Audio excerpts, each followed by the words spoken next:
now that you've got this built and it whistles, what you got to make sure that you do is don't squish this, don't mess that part up, because it's not going to whistle anymore and you're going to have to kind of start back from the beginning and trying to make it whistle.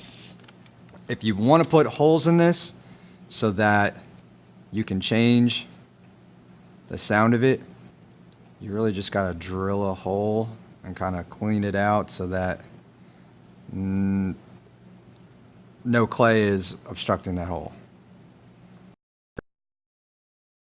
Whistle on the other side. All right, let's see if that works.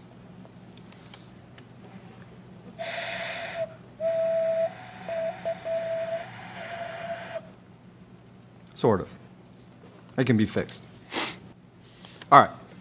For a second there, my whistle wouldn't whistle, and I realized that while I was working with this, some clay got wedged in here.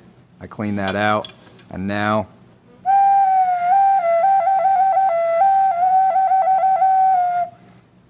it works fine. That's just what you got to worry about while you're making this project. You can have it working perfectly, but while you're working on the rest of the project, you got to make sure that you don't squish it so that it stops whistling.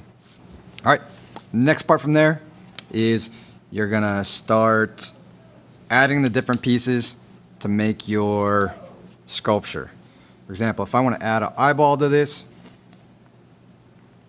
sculpt the piece. If I just stick this on here, when the sculpture dries, it's just gonna fall right off.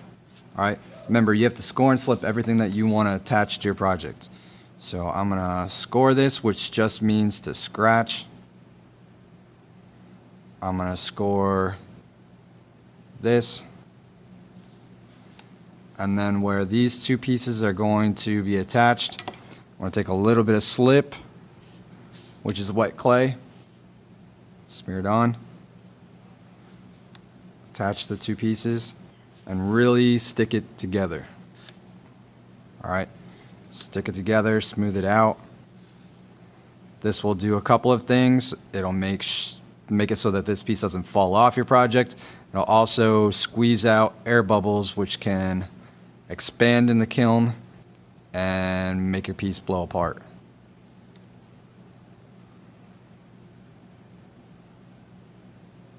All right, so I'll just smooth that down.